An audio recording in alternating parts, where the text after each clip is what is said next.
వాళ్ళని పునాది చేసి ఎదగాలని, తరిమే వాళ్ళని హితులుగా తలచి ముందుకెళ్ళాలని,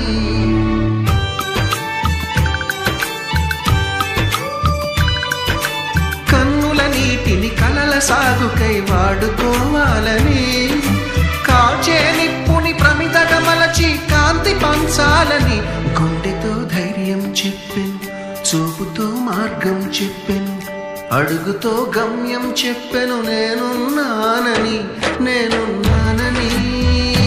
నీకేం కాదని, నిన్నటి రాతని